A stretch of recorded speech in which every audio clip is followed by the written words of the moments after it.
ഒരു ദിവസം മുനികുല ശ്രേഷ്ഠനായ വിശ്വാമിത്ര മഹർഷി ദശരഥ മഹാരാജാവിന്റെ കൊട്ടാരത്തിലെത്തി. ഭൂമിയിൽ മനുഷ്യനായി പിറന്ന സത്യജ്ഞാന ആനന്ദ സ്വരൂപനായ പരമാത്മാവായ ശ്രീരാമനെ കാണാനുള്ള ഭക്തിയോടെയാണ് അദ്ദേഹം വന്നത്. വിശ്വാമിത്രനെ കണ്ടയുടൻ ദശരഥ മഹാരാജാവ് അതീവ ബഹുമാനത്തോടെ എഴുന്നേറ്റു. കുലഗുരുവായ വശിഷ്ഠനോടൊപ്പം അദ്ദേഹത്തെ സ്വീകരിച്ചു. യഥാവിധി പൂജകൾ ചെയ്ത് വന്ദിച്ച ശേഷം ദശരഥൻ പറഞ്ഞു, അങ്ങയുടെ വരവോടെ എൻ്റെ ജന്മം സഫലമായി.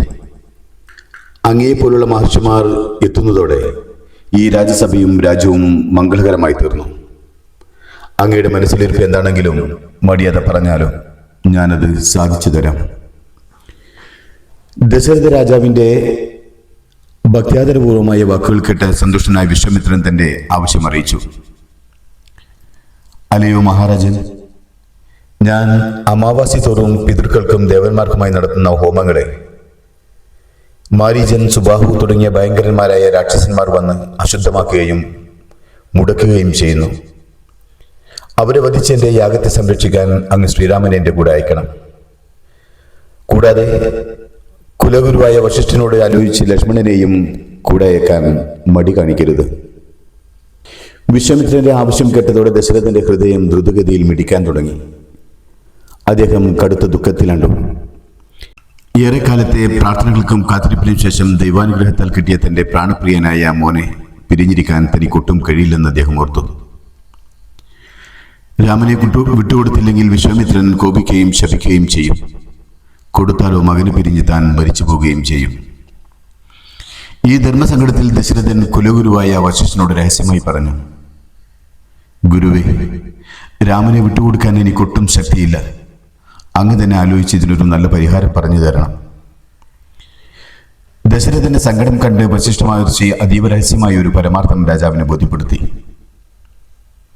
രാജാവേ, അങ്ങോട്ടും സങ്കടപ്പെടേണ്ടതില്ല. രാമൻ ഒരു സാധാരണ മനുഷ്യനെയല്ല. അവൻ അളക്കാനാവാത്ത പരമാനന്ദ സ്വരൂപനായ സാക്ഷാൽ പരമാത്മാവാണ്.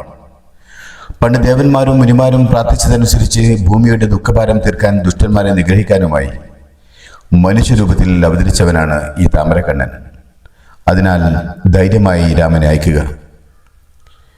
കഥയുടെ ആകെപ്പൊരുൾ വശിഷ്ഠ മഹർഷി ദശരഥനോട് ഉണർത്തി.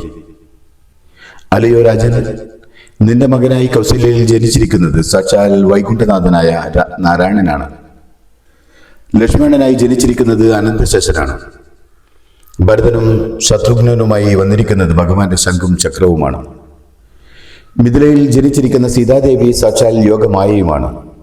അവരെ തമ്മിൽ ഒന്നിപ്പിക്കുന്ന ധർമ്മമാണ് ഇപ്പോൾ വിശ്വാമിത്രനുള്ളത്.